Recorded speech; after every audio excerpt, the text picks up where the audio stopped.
So whenever I was driving the car, he changed the noise that the blinker makes to farts.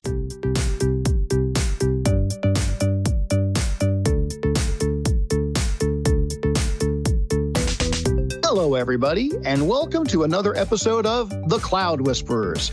I'm David Broussard. And I am Brian Cheatham. And this is episode 37 of The Cloud Whisperers.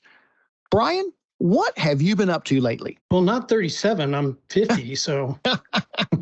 Well, soon our episode numbers will get close to our actual ages, and I'm a few years ahead of you, but I think that'll be fine when we get to that point, but we're not quite there yet. Yeah, and it's actually a good segue into the question, the topic of the question you just asked me. I recently got to ride in a Tesla, and not just any Tesla, but the fastest Tesla that they make.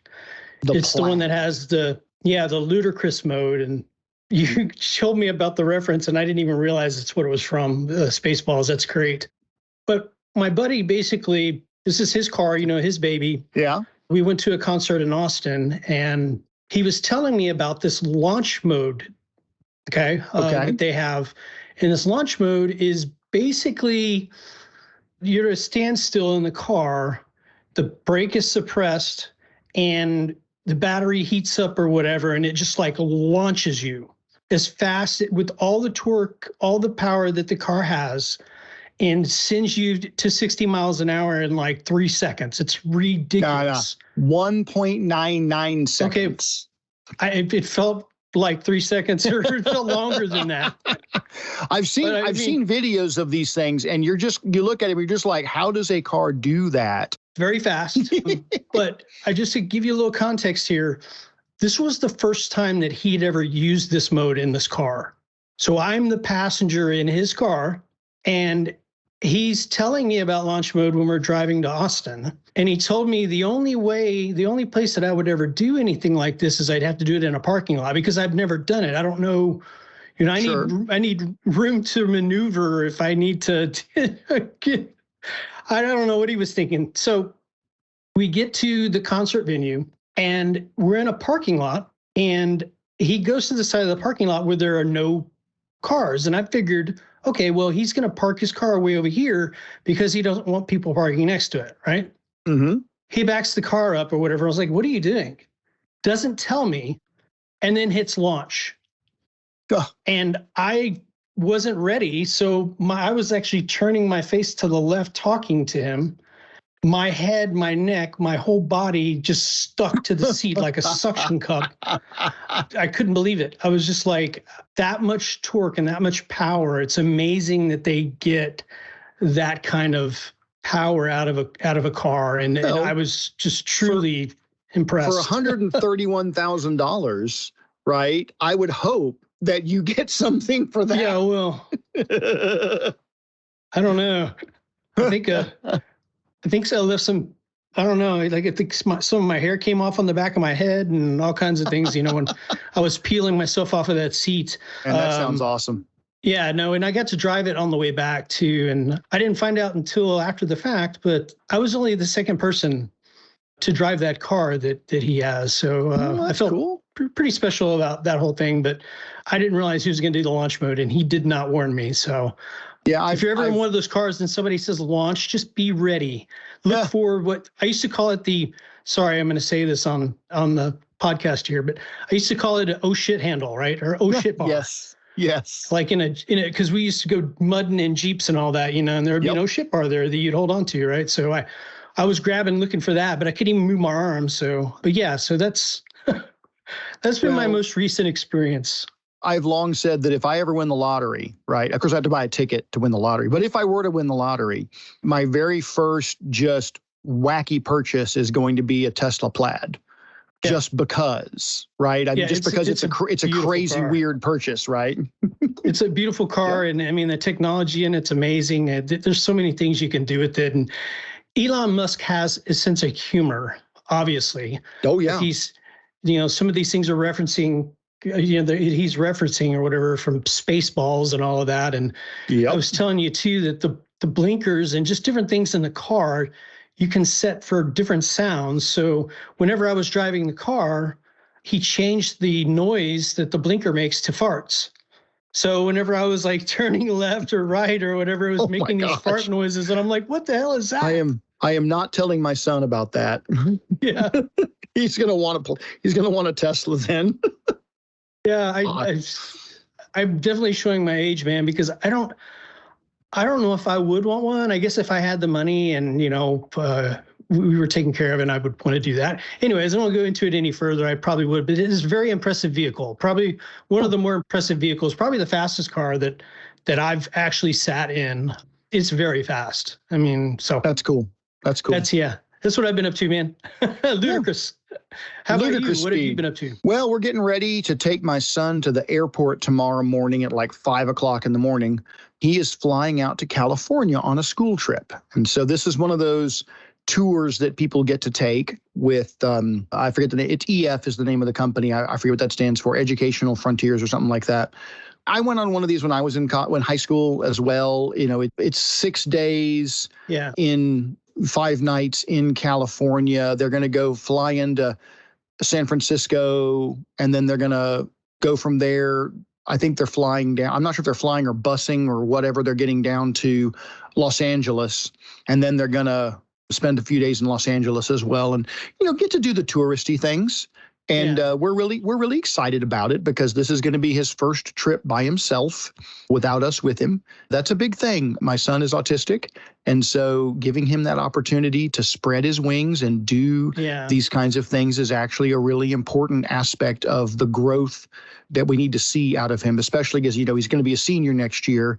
And then it's, going to be going on to hopefully going on to college someplace and seeing what that looks like. Yeah. Well, good for him, man. I mean, it's so beautiful over there. And, I think just as I'm standing here, practically sweating and in my front office here that has the kind of the bay window or whatever.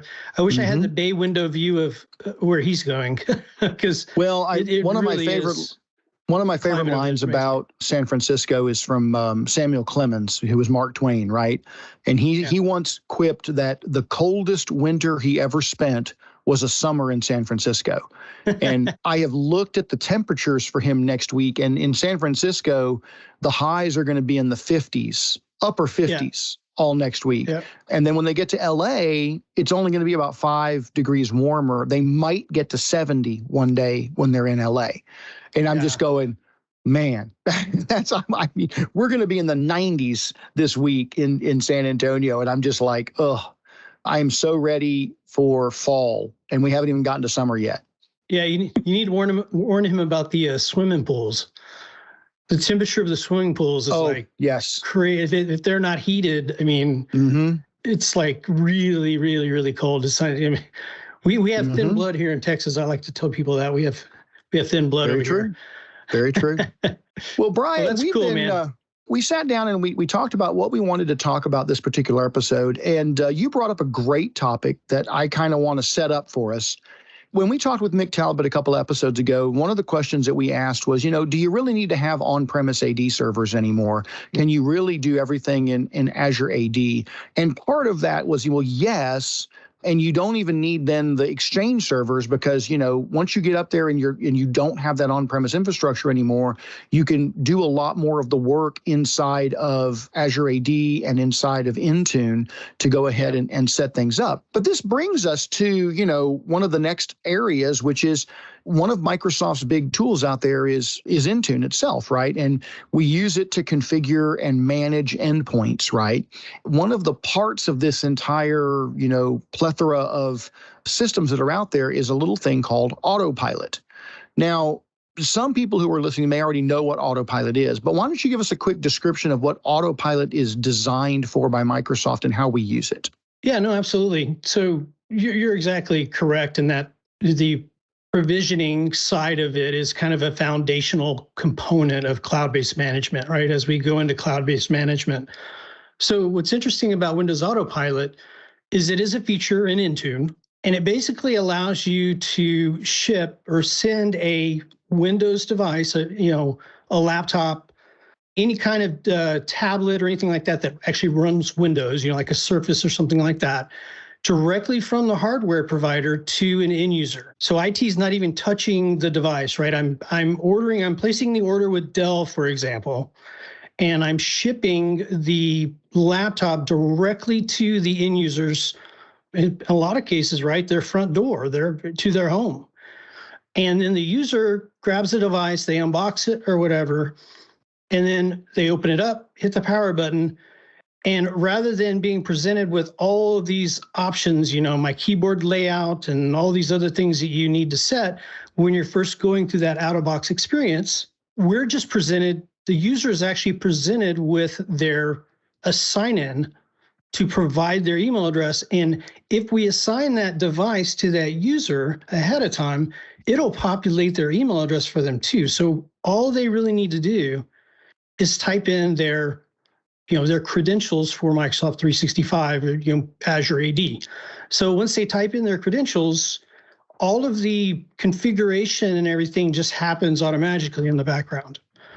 It's a very different concept from what we've had in the past. In the past, we had, I'm even going to date myself here with this reference, right? Norton Ghost, where we were ghosting machines, making. Oh, yeah, I remember that. Ghosting machines and then sysprepping them and going through all this work, getting all the applications that we needed installed on that device. And now we've graduated to Config Manager and OSD and those sort of things where we got a task sequence. We can inject drivers. We can do all these cool things, right? But IT has to spend a lot of time doing that. And they got to spend a lot of time building those images, right? They got to spend time to save time, right? So what Autopilot does is it kind of opens the door for, a self-service. And we've said this in the past, right? Microsoft 365 is really designed, more for self-service than anything else. When you think about productivity and the way some of these tools work, well, you see this now even with their provisioning and something like a Windows Autopilot. So I kind of consider it like almost a self-service for device provisioning. And what's really nice about this in the end is that you get all the policies and everything that you normally would apply with an on-prem Active Directory domain controller.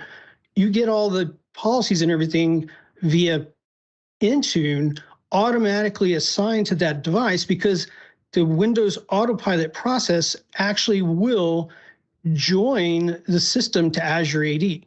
So you have a direct path to cloud management. And the quickest way for you to get there is to use Windows Autopilot. So let me ask you a couple of questions then, because these are things that I'm curious about. So if I'm going to buy from Dell, Lenovo, whoever else, right? Whom do I need to, what do I need to do with those people? So if I'm going to get, my people can order from, Dell, Lenovo, whatever, right? And HP. And it's the same basic computer, right? And they're going to have essentially the same software. Do I have to give an image to Dell and Lenovo and HP that they're going to already have the appropriate software on the computer, or is that handled as part of the Autopilot process? Yeah, so that's a very good question. And no, you don't have to do any kind of imaging. You don't have to ship any kind of image to the hardware provider. The way Autopilot works, the workflow itself is there's a unique hardware ID, what they call a hardware hash for every device. Okay. So we just have to have the provider, and it's part of their provision. Usually it's like you work with their provisioning team. They provide you all of the hardware hashes for all these devices. So you get the serial and the hardware hash of all these devices. So say I'm ordering 10 machines. I order 10 machines and I tell them, okay, can you go ahead and provide me those hardware hashes and the serial numbers for those machines in a CSV, or even better, I'll give you access to upload these yourself to where it's automatically added into Endpoint Manager or Intune, right? So whenever the device boots up, it says, hey, I need to go look for this in Intune, right? I need to go find this here because my device hash was found, out here. And of course, the user has to get the device connected to Wi-Fi and all that first, right? I mean, they got to be able to communicate on the internet. But once they do that, it's communication that happens directly with the hardware provider. And that's all it is, man. It's literally like the hardest part about it, or I guess the longest workflow in this case would be if provider was giving you a CSV file, and then you as the administrator, the Intune administrator, would input that CSV file into Intune and load it into the Autopilot section. And what's cool about that is now I've got a list of all these hardware hashes and these serial numbers for these PCs, and I know which PC is going to which user. I can assign the different hardware hashes to different users. So whenever it boots up for the first time and they connect it to wireless or however they connect it to the internet, it automatically populates their username. Okay. So it automatically populates, and they just got to type their password and then do MFA. And it's within 30 minutes, they have a usable system. So it'll install, like if Office, it'll activate Office, if it'll download Office and install it if it's not on the system already. What about like if somebody wants to have like, I don't know, Adobe Creative Cloud or Adobe Acrobat or something, like if you if you tell Intune where that MSI or that installer is, can you go ahead and have that be automated as well? Yes, you can. It's not quite as flexible, I guess you'd say, or customizable as like a task sequence or something like that in Config Manager. So what you'll see enterprises use like a co-managed type of scenario where Autopilot will do the initial Azure AD join, and then it'll be turned over to Config Manager to do some of those more advanced task sequences and those sort of things. The way that this works, right, is Autopilot basically handles that out-of-box experience, right? It handles getting you through that, adding the machine to Azure AD, and getting you enrolled into Intune. And actually, there's more configuration that you need to do there, but really, Autopilot is handing off to Intune at that point. And once you hand off to Intune or Config Manager or wherever it goes, absolutely, I can go in and I can configure like what we call configuration profiles in the cloud now, and in Endpoint Manager or Intune. I'm trying to get used to saying Microsoft Endpoint Manager, but everybody still says Intune. Microsoft, changing names of things. I know, and I've had Microsoft people tell me that now we just call it Intune. Yeah, and I probably should say Intune, but of course, all of the documentation now they're changing it to Endpoint Manager. So, anyways, there's a configuration profile, right? So a configuration profile is how we set policy. So Intune Autopilot gets the machine to a point to where we have the ability to apply policy to a machine that's been joined to Azure AD. So configuration profile is how I apply those policies. So configuration profiles, those are our GPOs in the cloud. So that's the group policy objects in the cloud. That's the cloud-based policy. I can also do security baselines. So I can go in and do security baselines. I can say, hey, you know what? This device needs BitLocker in order to do this. From an application management perspective, I don't want you installing apps. So I can block you from, installing unwanted apps. There's all sorts of security baselines that we can set. And that can also determine like compliance for certain applications that you're accessing and that sort of thing.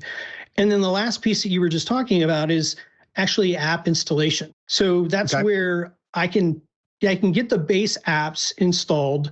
We're starting to see some more customization here, and there's some third parties that you can integrate with to give you a little bit more flexibility and something that is almost as customizable as a task sequence, but we can install things like Microsoft 365 apps, right? Install that. We can install Google Chrome. We can install, Adobe. We can install all those things that we used to do in Config Manager, right? We can do that within Intune. The possibilities are really kind of endless. The thing that I like, if you just think about the entry level things, that these are the things that save you the most amount of time, right? And I'm just going to name a couple of them off, right? So I need the machine Azure AD joined. I want it Azure AD joined. I don't want the user to be an administrator on the machine. I have that possibility with Autopilot. I can make it a standard user. And once I get to that point, then now I need to start thinking about apps and configuration. So that user, I want them to have a single sign-on experience, right? So that machine's going to be set up that way to where it's a single sign-on type of experience. And then Microsoft 365 apps will install in the background. Right. And then 30 minutes later, they click on Outlook and Outlook automatically launches for them.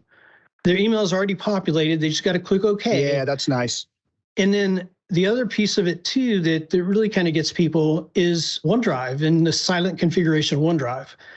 And if you just do those things, you're saving yourself an hour and a half as somebody that would have to touch the machine, like somebody in IT having to touch the machine. And not just that, it means that that box goes directly to the end user, not to IT, who then touches it and then has to ship it again, right? So you can save on shipping, you take less time, even though it's only an hour and a half that IT may have to touch the box, it's still a day, right? Because it has to come to IT, they've got to get it and process it and do that work, and then they got to put it out to be shipped out to the customer, the client at the end of the end user. I keep saying the wrong word there.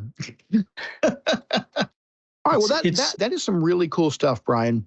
But this does bring us to that time again as we get near the end of our episode. And so it is time for us to talk about one last thing.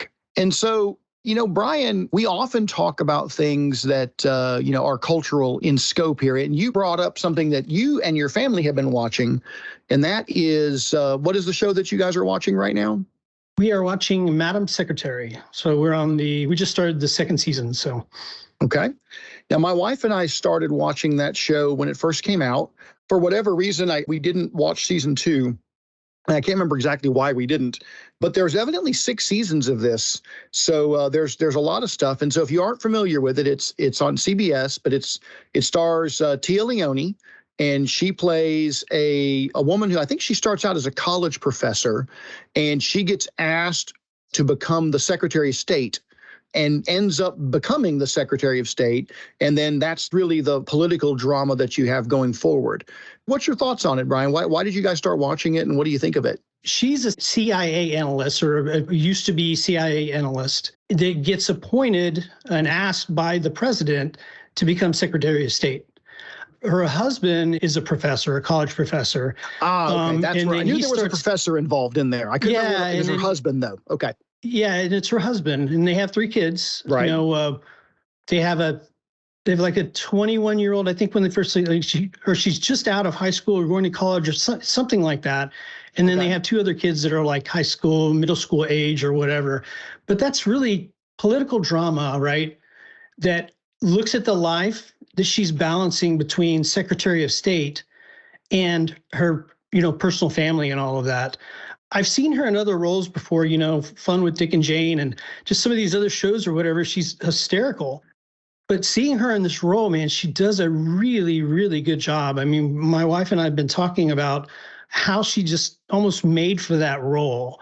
It's strange in a way when you actually see it. I don't know, actually, me, I always have trouble putting things into words, but just watching her in that role, she really just fits that part and plays that part very well. And then her husband gets into some spy type of stuff and all of that or whatever. And it gets to a point where, so they can't talk to each other. And it just, there's constantly a dialogue going on and a different story between the family life, the home life or whatever, and what she's going through. And things like the SUV having to be out front of her house all the time running.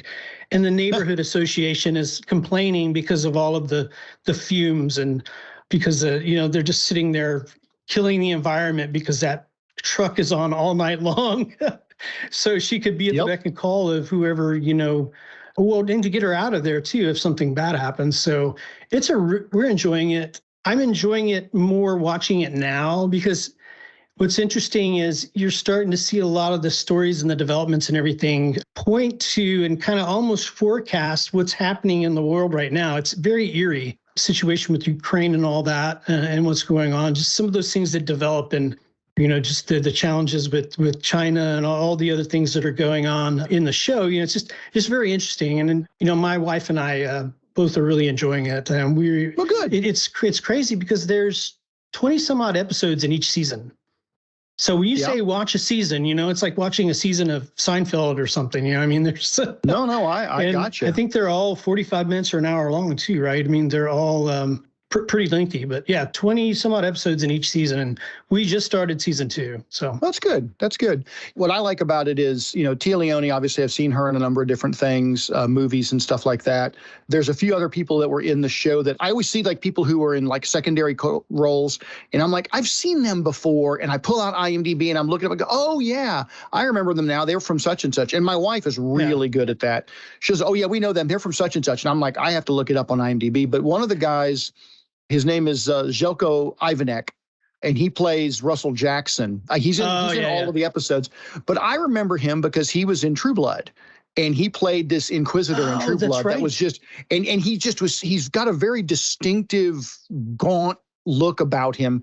Another one that I liked was, I think you say her name, Bebe Neuwirth. It's Bebe, but I don't know if it's BB or Bebby or whatever.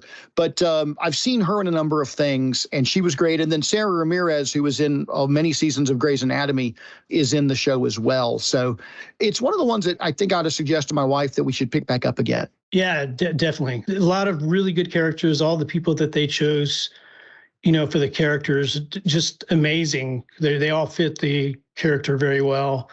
Yeah. The show's definitely tailored, written for them, and they're all very talented. I mean, the cast is huge. And there's a lot of people that you probably would know, and some of her advisors and all that. There's the West Wing, there. Right? It's not quite the West Wing, which Aaron Sorkin is an amazing writer. But what I remember of it was pretty good, and I think it's one of the ones we're going to want to go back and pick up at some point. Yeah, for sure, you should. Yeah. Well, Brian, and thank you for bringing that one back up again, because I did watch it a long time ago, and I remember enjoying what we saw of it. But it has come to the end of our episode once again. Our time together has come to an end, and I want to just remind people that we are out on Apple Podcasts, we are out on Google Podcasts, we are out on SoundCloud, of course, where we host, and then also on Spotify.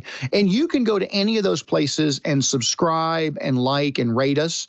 But we also are going to start releasing these podcasts as YouTube videos as well. And so we did release one on the Cloud Whisperers channel on YouTube. And so you can go take a look for the Cloud Whisperers on YouTube, and you'll be able to find the different videos. And of course, we'll try to share them around as well.